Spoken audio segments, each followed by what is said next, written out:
Welcome to our next lecture. From the last 2-3 lectures, we were discussing about the bond and band theory of solid. We have seen that in case of solid, and in particular in case of crystals, the atoms, different atoms, are bound together with the help of a particular type of bond. And this bond, in Urdu we are calling as bandish. This bonding is of two main types: primary bonding and secondary bonding. Primary bonding, it is also classified into three different types, which are they: ionic, covalent,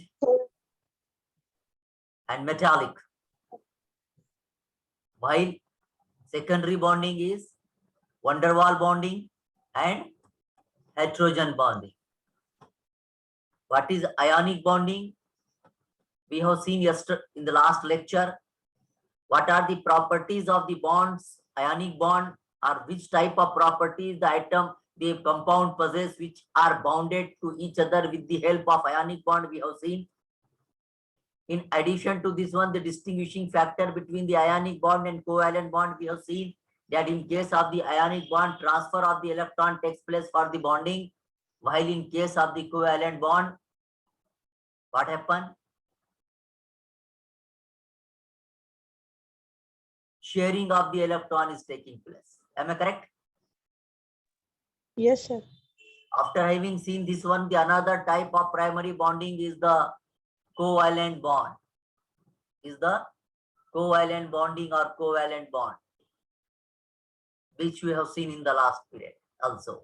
That covalent bond is nothing that in which the sharing, and instead of transferring, sharing of electron takes place, and due to the sharing of the outermost electron of the two atoms or three atoms which are bound in a compound, that is called as the covalent bonding. And which type of properties?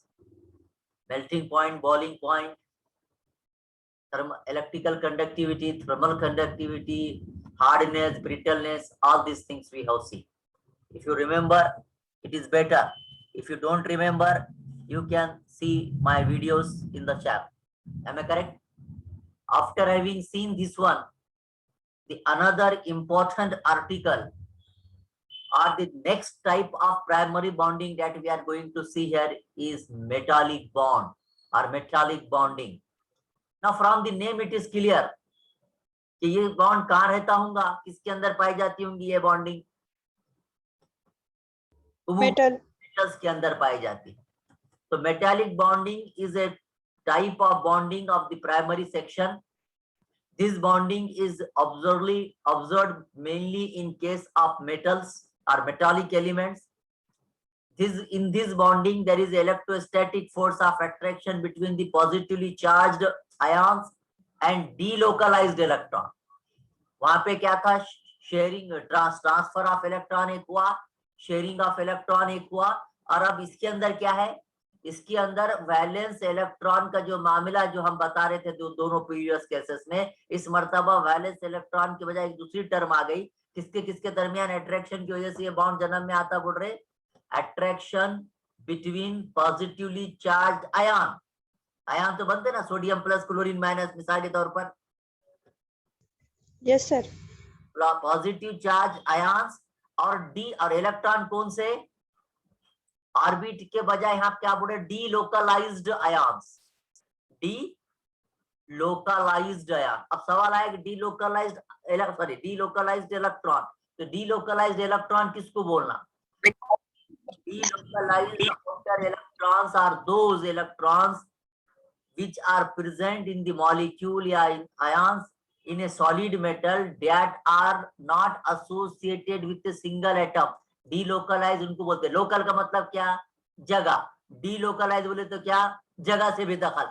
मतलब उनकी कोई एक local, एक उनका जो है तो local जो है तो लोकेशन का पक्का नहीं रहता, बल्कि वो कैसे रहते? डीलोकलाइज रहते. मतलब उनका कोई एक मुकाम पक्का नहीं है.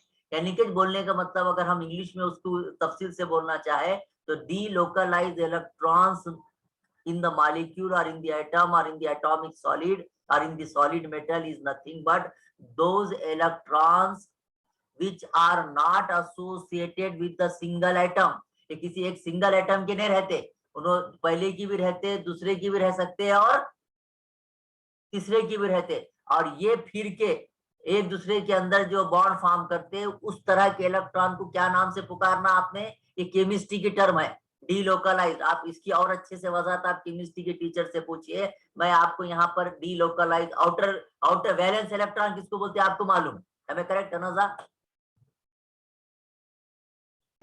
Yes sir. Yes sir. तो डीलोकलाइज्ड बोले तो क्या, तो डीलोकलाइज्ड मेटल के अंदर, कंपाउंड के अंदर कुछ इलेक्ट्रॉन या कुछ इलेक्ट्रॉन का मजमुआ या एक दो इलेक्ट्रॉन ऐसे रहते, हर कंपाउंड में नहीं, कुछ कंपाउंड में पर्टिकुलरली मेटल्स वगैरह में, कि ये इलेक्ट्रॉन किसी एक सिंगल एटम का हिस्सा या किसी एक कोवैलेंट बॉन्ड का हिस्सा नहीं रहते, बल्कि ये कहां पर एक्सटेंड करते हैं, that are extend over several adjacent atoms, मतलब इन्हों किसी एक एटम का या एक कोवैलेंट बॉन्ड का हिस्सा बन के नहीं रह जाते, बल्कि these delocalized electrons are contained within a orbital that extend over the several adjacent atoms, मतलब उन्हों किसी एक की मालमत्ता नहीं रहते, बल्कि उन्हों किसी एक सिंगल एटम का हिस्सा नहीं रहते, बल्कि वो दो तीन एटम का अंदर हिस्सा रहते हैं, कभी इधर भी रहते, कभी इधर भी रहते, कभी उधर भी कंसीडर होते वक्त के हिसाब से, तो लिहाजा उस इलेक्ट्रॉन को क्या नाम से पुकारना आपने, डीलोकलाइज्ड इलेक्ट्रॉन।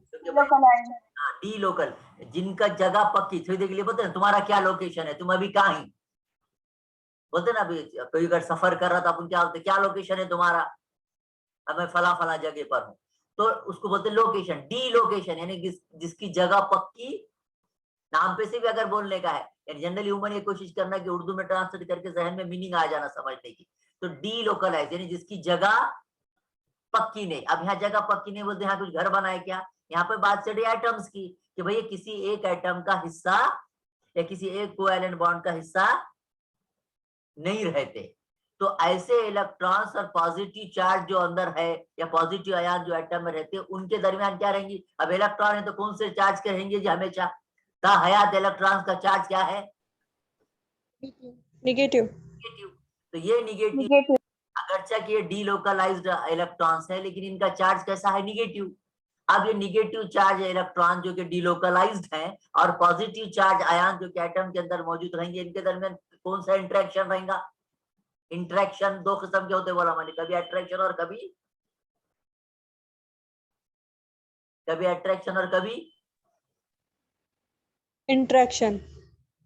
इंटरेक्शन के दो किस्म रहते, इंटरेक्शन बोले तो ताल्लुक, तो इधर के वास्ते इंटरेक्शन बोले तो क्या, ताल्लुक।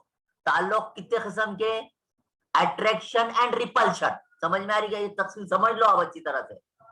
इंटरेक्शन मतलब दोनों के दरमियान रिलेशन, दोनों के दरमियान रिलेशन दो किस्म के हो सकते, एक रहेगा अट्रैक्शन और एक रहेगा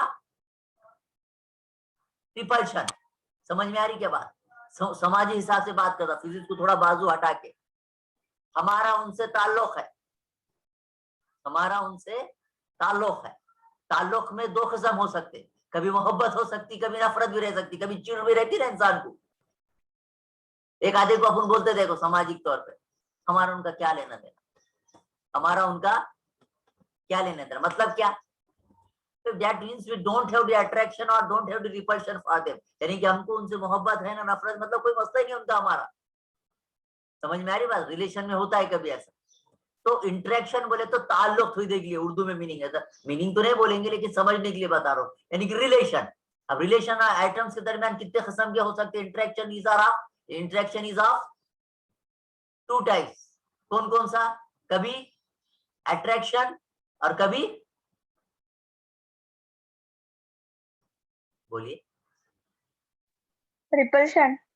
ये दोनों को मिला के कॉमन वर्ड क्या है, इंटरेक्शन, समझ में आ रही बात आपके। तो delocalized electrons are contained within the orbital that extend the over the several adjacent atoms, and classically delocalized electrons can be found in conjugate system। कहाँ मिलते हैं अमूमन ये delocalized electrons की जो है, तो मिलना कहाँ होगा, कहाँ दिखेंगे, कहाँ ज्यादा तौर पर नजर आएंगे, ये इन ए conjugate system and mesonic compound। ऐसी कॉन्जुगेट मतलब एक से ज्यादा एटम्स की मिलके जो सिस्टम बनी है या एटम्स एलिमेंट्स बने हैं, या खासतौर पर मेजॉनिक केमिस्ट्री है पूरी, मेजॉनिक कंपाउंड्स के अंदर ये जाती तौर पर नजर आता है। तो ये जो निगेटिवली चार्ज इलेक्ट्रॉन्स है जो कि डीलोकलाइज्ड है, इनके और पॉजिटिव चार्ज के दरमियान जो इंटरेक्शन यानी कि अट्रैक्शन की वजह से जो बॉन्ड पैदा होता है वो बॉन्ड क्या कहलाता? बोलिए बोलिए। The bond formed by the positively charged ion and delocalized electron is called as, बोलिए Tanazza, Tahreem, Sumaiya. Metallic bond. Metallic bond. चलिए आगे चलूं। Simple example is of this one. ये डीलोकलाइज इलेक्ट्रॉन को बताने का ऐसे, ये कौन सा रिंग है जी केमिस्ट्री में? हेक्सागन। हेक्सागन तो है लेकिन बेंजीन। बेंजीन। तो in the benzene with the delocalization of electron indicated by the circle, benzene के अंदर ऐसे इलेक्ट्रॉन रहते, कभी वो इसका भी हिस्सा रहते, कभी यानी कभी इधर रहता, कभी यहाँ रहता, कभी यहाँ रहता, कभी यहाँ रहता। इस वास्ते उस इलेक्ट्रॉन डीलोकलाइज इलेक्ट्रॉन को कंपाउंड के अंदर बताने के वास्ते ऐसा यहाँ ऐसा होल होल करके नहीं बताते, बल्कि उसको बताते वक्त कैसा बताते, एक सर्कल के जरिए बताते। तो ये बेंजीन के अंदर जो सर्कल उतरा हुआ है क्या, अगर आपको ऐसा किसी एक कंपाउंड के अंदर, यानी कंपाउंड जब इंडिकेट करते हैं मॉलिक्यूलर स्ट्रक्चर से, और उसके मॉलिक्यूलर स्ट्रक्चर में ऐसा अगर सर्कल उतरा हुआ नजर आ रहा, तो आपने समझना है कि ये क्या जाहिर कर रहा, किसकी पोजीशन को जाहिर कर रहा, क्या है बोल रहा है इसके अंदर, कौन है? Delocalized electron. समझ में आई क्या बात आपके? Benzene with the delocalization of Yes, electron sir. indicated by the circle. Generally, in the molecular formula of the elements which possess the delocalized electrons can be represented with the help of the circle like this. For example, benzene here. In this benzene, delocalization of the electron is indicated by this circle. Delocalization बोले तो क्या?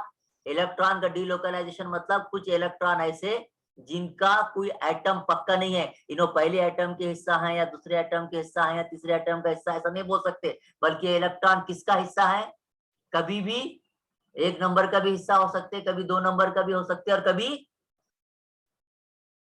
3 number का भी हो सकते। मतलब जिनका atom fix नहीं है, जो किसी एक सिंगल एटम के हिस्सा नहीं बनते, उन तमाम इलेक्ट्रॉन को या उन इलेक्ट्रॉन को क्या नाम से पुकारना आपने? Delocalized. चलो आगे, समझ में आ गया आपको मेटालिक बॉन्ड की डेफिनेशन? हालांकि मेटालिक बॉन्ड की डेफिनेशन होना था, लेकिन मैंने आपको डीलोकलाइज के बारे में अच्छी खासी केमिस्ट्री बता दी, उम्मीद के कुछ हद तक समझ में आया होगा। Sumaiya, may I go ahead please? Yes, sir. चलिए अब उसके थोड़े बहुत मालूमात ले लीजिए कि मेटालिक बॉन्ड का क्या मामला है। तो मेटालिक एक और एक बता दें कि भाई metallic bonds is weaker then ionic and covalent bond, ये भी याद रखिए प्रॉपर्टी के तौर पर, अलग से प्रॉपर्टी डिस्कस नहीं कर रहे, लेकिन अभी तक जो 2 किस्म अपन ने देख के आए, कौन कौन से? आयनिक और कोवैलेंट। आयनिक और कोवैलेंट के कंपैरिजन में मेटालिक बॉन्ड स्ट्रेंथ के मामले में लेके कैसा रहेगा? वीक रहेगा, कमजोर रहेगा। कुछ और इंफॉर्मेशन ले लीजिए मेटालिक बॉन्ड की, कि metallic structure are typically rather empty, यानी कि हैविंग लार्ज इंटरन्यूक्लियर स्पेसिंग, यानी कि मेटालिक बॉन्ड में या वो तमाम कंपाउंड जिसके अंदर मेटालिक बॉन्ड पाया जाता, या वो कंपाउंड जो मेटालिक बॉन्ड की मदद से एक दूसरे से जुड़े हुए हैं, उमूमन ये कैसे रहेंगे? इनके अंदर इंटरन्यूक्लियर स्पेसिंग ज्यादा रहेंगी। इंटरमॉलिक्यूलर बोलते ना, सब इंटरन्यूक्लियर स्पेसिंग बोले तो the distance between the nucleus of 2 atoms, it is more. समझ में आ रही के बात? ये सेंटेंस की लाइन समझी क्या आपको? उसकी प्रॉपर्टी चढ़ रही, किसकी प्रॉपर्टी की बात कर रहा हूं मैं, कौन सी बॉन्डिंग की? Metallic bonding. मेटालिक बॉन्डिंग की एक इंफॉर्मेशन ये दे दिए, पहले तो डेफिनेशन दिए, बाद में आपको ये बोले कि मेटालिक बॉन्ड आयनिक और कोवैलेंट के कंपैरिजन में कमजोर है। साथ में ये एक और प्रॉपर्टी बता रहे कि मेटालिक स्ट्रक्चर के अंदर इंटरन्यूक्लियर स्पेसिंग ज्यादा है, और इस वजह से जो है तो लेटाइस के अंदर and therefore it is prefer in the lattice arrangement in which each atom has many nearest neighbours. दूसरी और एक बात क्या बता रहे कि weakness of the individual bonding action in a metal is due to the enlargement of internuclear spacing. अब वो जो ऊपर वीक है बोले थे ना आपको, Sumaiya switch off the camera, Syeda Sumaiya switch off the camera. The weakness of the individual bonding action in a metal is due to the enlargement of internuclear spacing. Weakness of the individual bonding action in a metal is due to the enlargement of nuclear spacing. यानी कि क्यों week है, weakness क्यों है individual bonding act का in the metal के अंदर खास तौर पर, is because in case of metal internuclear spacing is large, यानी कि दो या मुतवाती तीन एटम जो उसके अंदर जो उसका हिस्सा है उनके न्यूक्लियस के दरमियान इंटरन्यूक्लियर स्पेसिंग ज्यादा है। और मजीद सुन लीजिए, देखिए यहाँ पर मैंने एनिमेशन के जरिए से बताने की कोशिश किया।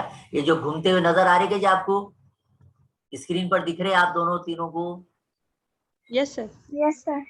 क्या दिख रहा, क्या समझ में आ रहा? पॉइंट तो पढ़ लेंगे, आपको समझा देंगे, लेकिन ये देखो क्या दिख रहा है इसमें, ये सब पॉजिटिव पॉजिटिव आयांश है। चार ऐसे दिख रहे आपको जो फिर रहे है, क्या कोई इलेक्ट्रॉन किसी पहले एटम का दूसरे एटम का हिस्सा है, ऐसा दिख रहा क्या? नहीं, बल्कि ये इलेक्ट्रॉन कभी भी किधर भी जाकर क्या कर रहे हैं, वहां पे अपनी जगह बना रहे। तो इस तरह की जो बॉन्डिंग होंगी इस तरह के इलेक्ट्रॉन की वजह से, वो बॉन्डिंग क्या कहलाएगी? कौन सी बॉन्डिंग रहती वो?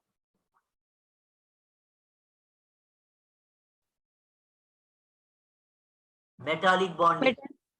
Metallic bonding. Metallic bonding. Metallic bonding. Therefore, you can say that valence electron are relatively bound to the nucleus, and therefore they move freely through the metal, and they are spread out among the atoms in the form of low density electron cloud. ऐसे electron जो कि valence electron रहते, ये nucleus के साथ bound रहते, और वो जो है तो फ्रीली हरकत करते रहते मेटल में, और जनरली देख वो कहां पर रहते, they are spread out among the atoms in form of low density electron cloud. Second, electron cloud बोलते इलेक्ट्रॉन का जमघट जहां रहेंगे उसको इलेक्ट्रॉन क्लाउड बोले, तो अवर को बोलते ना अपन, यानी कि जहां पर कम इलेक्ट्रॉन रहेंगे वहां पर जो है तो ये इलेक्ट्रॉन नजर आएंगे। Secondly, metallic bond results from the, सुन लीजिए ये एक है, अभी पहले जो डेफिनेशन बोले उसका ही पार्ट बता रहे। A metallic bond results from the sharing of variable number of electrons by variable number of atoms. Metallic bond काय की वजह से फॉर्म होता है, क्या रिजल्ट से? Metallic bond result from sharing of variable number of electrons by variable number of atoms, यानी कोई एक एटम एक इलेक्ट्रॉन का सब पक्का नहीं, वेरिएबल बोले तो बदलते हुए एटम्स और बदलते हुए इलेक्ट्रॉन्स की तादाद के दरमियान जो बॉन्ड फॉर्म होता है वो कौन सा बॉन्ड कहलाता? Metallic bond. मेटल में भी describe as a cloud of free electron. लिहाजा मेटल के अंदर इलेक्ट्रॉन की तादाद बहुत ज्यादा है, कुछ वो इलेक्ट्रॉन्स हैं जो कि वैलेंस इलेक्ट्रॉन है। समझ में आ रही बात आपके? क्लाउड किसको बोल रहे हम? बोलते ना अबर आया, क्या होता वो? एक जमघट रहता ना, तो वैसे ही मेटल के अंदर इलेक्ट्रॉन्स की तादाद ज्यादा है। क्या कौन से इलेक्ट्रॉन्स है उसके अंदर? पहले तो वो इलेक्ट्रॉन है वैलेंस इलेक्ट्रॉन जो न्यूक्लियस के करीब रहते हैं, वो निकल के फ्रीली हरकत करते हैं, और दूसरे ये डीलोकलाइज इलेक्ट्रॉन, यानी कि मेटल के अंदर फ्री इलेक्ट्रॉन्स की तादाद, फ्री मतलब कौन? जिनको पार्टनर नहीं है, हाँ, वो ज्यादा रहती। समझ में आई के बाद? मेटल के अंदर फ्री इलेक्ट्रॉन्स की तादाद ज्यादा है। क्यों ज्यादा है बोले? क्योंकि मेटल्स के अंदर ऐसे इलेक्ट्रॉन्स हैं, वैलेंस इलेक्ट्रॉन न्यूक्लियस को बाउंड रहते, वो फ्रीली हरकत कर सकते, और उसके वजह से वो कहां पर, जो फ्रीली हरकत करने की वजह से वो एक जगह भी आके जमा हो जाते है कि नहीं, और generally they spread out among the atoms in form of low density electron cloud. बोलने का ये मतलब है कि मेटल, जितने भी मेटल्स है, आपको मालूम है पीरियोडिक टेबल में मेटल कौन कौन से है, तो है कि नहीं? सोडियम मेटल है आपका, है कि नहीं? आम मेटल जो हमेशा तुम्हारा हमारे सबको याद है, नॉन केमिस्ट्री वालों को भी, तो कौन सा मेटल तो बहुत बड़ी है, बहुत बड़ी लिस्ट है आपको। और कोई मेटल याद है क्या सोडियम के अलावा? देख लीजिएगा आप आपके पीरियोडिक टेबल में, देख लीजिए कौन कौन मेटल के अंदर आते हैं। तो बात ये कर रहे हैं कि मेटल, क्योंकि मेटालिक बॉन्ड किसके अंदर पाया जाता है? उमन मेटल्स के अंदर। लेकिन मेटल्स के अंदर आपको एक इंफॉर्मेशन दी जा रही है कि फ्री इलेक्ट्रॉन्स की तादाद कैसी है? ज्यादा है। ज्यादा है। इस बात लिहाजा हम ये कह सकते हैं कि मेटल में describe as a cloud of free electrons. उनको क्या बोल दीजिए? मेटल्स को फ्री इलेक्ट्रॉन्स का मजमुआ, फ्री इलेक्ट्रॉन्स का जमघट। Therefore the metals have high electrical and thermal conductivity। बराबर है क्या जी? ऊपर का पैराग्राफ और नीचे की लाइन मैच हो रही क्या? और अगर मैच हो रही तो तुम कुछ समझ रहे क्या इसमें से? ये लाइन और ये लाइन तुम समझ के मुझे एक्सप्लेन करो, हो गया आर्टिकल। फिर एक बार रिप्लेस करता हूं कि मेटल के अंदर फ्री इलेक्ट्रॉन्स की तादाद ज्यादा है। क्यों ज्यादा है उसके ऊपर वाले हिस्से में मैंने बताया। इतना समझ में आया क्या तुम्हारे? पीरियोडिक टेबल में के मेजर मेटल्स के अंदर फ्री इलेक्ट्रॉन्स की तादाद, उसकी संख्या ज्यादा है। Free number of free electrons are more. क्यों मोर? ऊपर बताए। अब ये फ्री जब मोर है ये, तो इसको क्या बोलना बोले हमने? Cloud of free electrons. अब हम आपको नीचे ये लाइन बोल रहे हैं कि इस वजह से मेटल्स के अंदर इलेक्ट्रिकल और थर्मल कंडक्टिविटी ज्यादा रहती। अब आप मुझे बोलिए इसमें से आपने क्या समझा? आप मुझे एक्सप्लेन कीजिए। आर्टिकल हो गया। अच्छा, इलेक्ट्रिक नहीं समझ में आया कि आपके अभी भी? आया सर, ज्यादा फ्री इलेक्ट्रॉन्स रहते हैं, हाँ, ज्यादा फ्री इलेक्ट्रॉन्स होने की वजह से हाई इलेक्ट्रिसिटी रहती flow of electric current. Yes, यानी कि जितने ज्यादा फ्री इलेक्ट्रॉन्स रहेंगे उतने ज्यादा चलने फिरने वाले ज्यादा रहेंगे। जितने ज्यादा चलने फिरने वाले रहेंगे उतना वो अपनी ज्यादा इलेक्ट्रिक करंट ले जाएंगे। जितना ज्यादा इलेक्ट्रिक करंट ले जाएंगे, हमारी जबान में इलेक्ट्रिकल कंडक्टिविटी ज्यादा होंगी, हाई होंगी। है। Yes. उसी तरह थर्मल कंडक्टिविटी का भी मामला है। हरारत वो जितने ज्यादा फ्री है, एक जगह से दूसरी जगह फिरने वाले जितने ज्यादा रहेंगे पार्टनर, उतने ज्यादा अपने साथ वो हीट लेके जाएंगे। और जितना ज्यादा इलेक्ट्रॉन हीट एक जगह से दूसरी जगह जाएंगी, उसको हम दूसरे अल्फाज में क्या बोलेंगे कि थर्मल कंडक्टिविटी ज्यादा है। ज्यादा है। लिहाजा आप समझ गए क्या कि in comparison of covalent bond और in comparison of ionic bond, electrical conductivity is high in case of metallic bond. तो अगर आपको क्वेश्चन आया कि electrical and thermal conductivity is high in dash bond, MCQ रहा। Electrical conductivity and thermal conductivity is very very high in dash bond, MCQ. Number 1 covalent bond, metallic bond, van der Waals bonds. तो हमारा सही answer MCQ में क्या रहेगा? Metallic bond. समझ में आया? ये भी पार्ट हो सकता है आपके एमसीक्यू का। चलो आगे, इतना समझ में आ गया? Yes sir. चलिए और कुछ मजीद प्रॉपर्टी देखते हैं। All the valence electron in case of metal, all the valence electron किसको बोला? बात अपनी किसकी चल रही? वो तमाम कंपाउंड जो किसकी मदद से बने, कंपाउंड बने हुए हैं कौन से बॉन्ड की मदद से? Metallic bond. हाँ, मेटालिक बॉन्ड की वजह से उनको मेटालिक कंपाउंड भी बोल सकते हैं। जैसा पहले आयनिक कंपाउंड बोल रहे थे, कोवैलेंट कंपाउंड बोल रहे थे, वैसा इनको मेटालिक कंपाउंड भी बोल सकते हैं। तो अब क्या बोल रहे हैं और एक प्रॉपर्टी कि वो तमाम कंपाउंड जिसके अंदर मेटल बॉन्डिंग है, उनके अंदर valence electron they are combined to form a sea of electrons. Sea बोले तो क्या संबंध? मतलब बहुत सारे इलेक्ट्रॉन्स की बात कर रहे हैं। All valence electron in case of metal combine to form the sea of electrons that can move freely between the atom cores। यानी कि इतने सारे फ्री इलेक्ट्रॉन्स रहेंगे, एक समंदर यानी कि जमघट, एक क्लाउड, एक जो है गुच्छा जो है इलेक्ट्रॉन्स का बन जाएगा, फ्री इलेक्ट्रॉन्स का।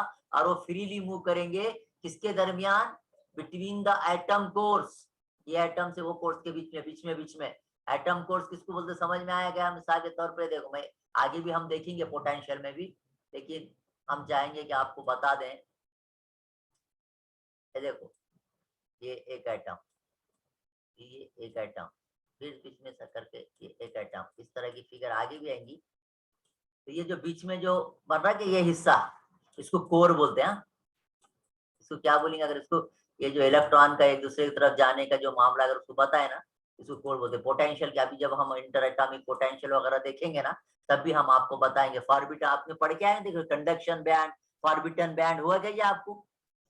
जंपिंग की वजह से एनर्जी का जो गैप रहता, एनर्जी बैंड गैप, वो हुआ कि पढ़ेगे कभी ये? यस सर, पढ़ते। हाँ, तो यस सर। उसमें जो बीच में का जो हिस्सा रहता दो एटम के दरमियान का, उसको बोलते हैं कोर बोलते। तो यहाँ पे वही बता रहे, इलेक्ट्रॉन जो है फ्रीली जो है तो मूव होते, और दो इलेक्ट्रॉन की दो एटम के दरमियान वो फ्रीली हरकत करते। द मोर इलेक्ट्रॉन स्ट्रॉन्गर, जितने ज्यादा फ्री इलेक्ट्रॉन रहेंगे उतना ज्यादा स्ट्रॉन्ग अट्रैक्शन रहेगा।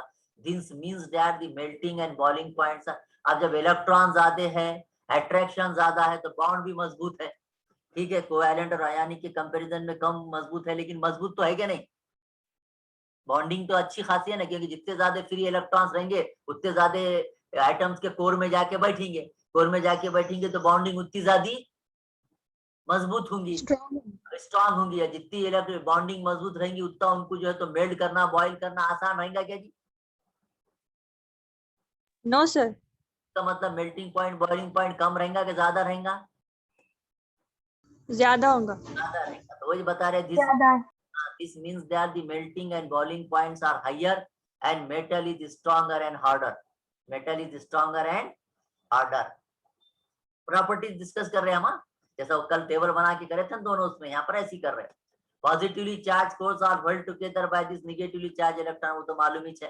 Free electrons act as a bond और as a glue between the positively charge ion, यानी कि जो फ्री इलेक्ट्रॉन्स हैं, हालांकि वो किसी एक एटम के साथ नहीं है, लेकिन पॉजिटिव एटम्स के साथ या पॉजिटिव आयन्स के साथ वो क्या करते, अट्रैक्शन करते, इसकी वजह से बॉन्ड बनता। This type of bonding is non-directional and is rather insensitive to structure.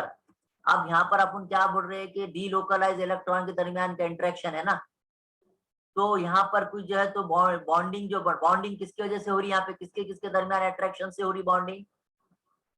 Positively charge ion और डीलोकलाइज्ड इलेक्ट्रॉन। डीलोकलाइज किसको बोले? जिसका कोई जगह पक्की नहीं है, बराबर है क्या?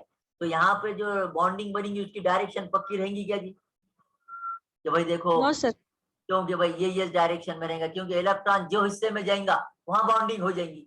तो ये जो टाइप ऑफ बॉन्डिंग है ये डायरेक्शनल नहीं रहेंगी, बल्कि दिस टाइप कौन सी बॉन्डिंग? मेटालिक बॉन्डिंग, ये नॉन डायरेक्शनल है। क्यों नॉन डायरेक्शनल है, आप मुझे एक्सप्लेन कर सकते क्या?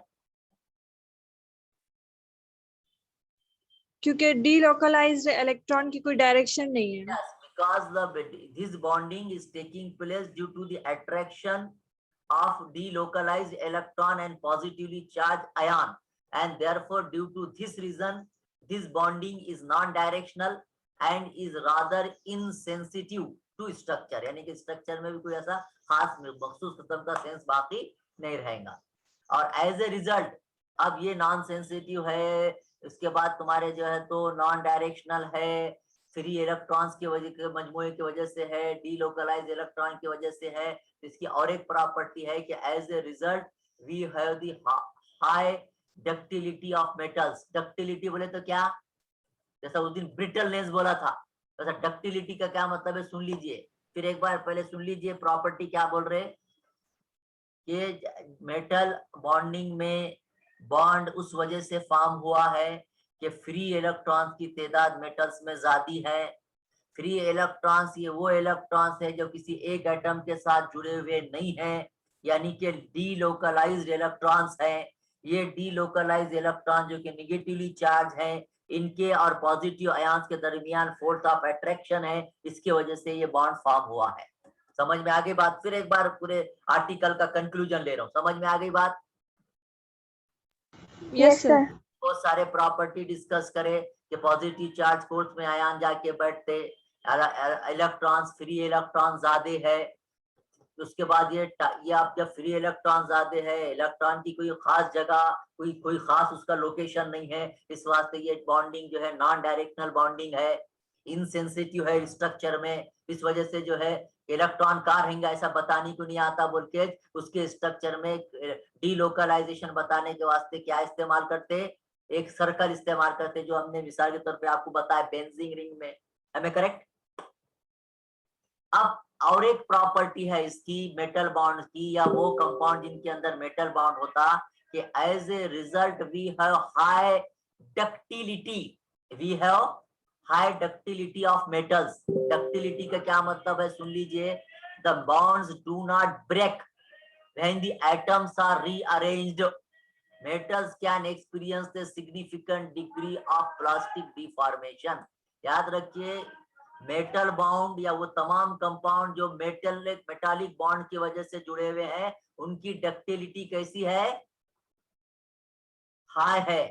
डक्टिलिटी का क्या मतलब कि इनका बाउंड टूटता नहीं जब एटम रीअरेंज करते, मतलब क्लोरीन को हटा के अरे एटम से तो मैं ह्यूमन NaCl की बात करता हूँ, मतलब ये बोलने की कोशिश करे कि एटम्स की जगह अगर बदल दिए, रीअरेंज भी करे आपने, क्लोरीन की जगह पे सोडियम, सोडियम की जगह पे क्लोरीन भी गया लेटेस्ट स्ट्रक्चर में, तब भी ये बॉन्ड ब्रेक नहीं होगा। ब्रेक नहीं होगा। इस break. हाँ, bonds do not break, even the atoms are rearranged, even the atoms are rearranged। इसको ही क्या बोलेंगे हम, डक्टिलिटी। इसके मायने अगर आप देखना है तो इंटरनेट वगैरह पे डिक्शनरी में देख लीजिए, लेकिन यहाँ पर समझाने के लिए कि मैं जो बोल रहा हूँ डक्टिलिटी की डेफिनेशन जरूरी नहीं कि सेम एज इट इज हो, मैंने खाली बॉन्ड के समझने के हिसाब से आपको यहाँ डेफिनेशन बताई है, उसकी लफ्जी क्या मायने है, क्या ट्रांसलेशन है, क्या मीनिंग है, you please see in the dictionary or in the on Google, or you may please ask to your chemistry teacher. But here just one of the property of the metallic bond, I would like to quote you that in case of the metallic bond, the ductility of this bond is very high because the bonds do not break when the atoms are rearranged, and metal can experience a significant degree of plastic deformation. So these are the few important properties of the metallic bond, along with their definition that the metallic bond is formed between the force of due to the force of attraction between the positively ions or positive ions and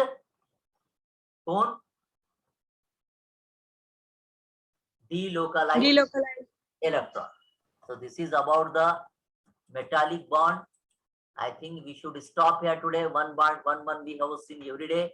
Still 5 minutes are there. If you want to ask any question, you may please ask.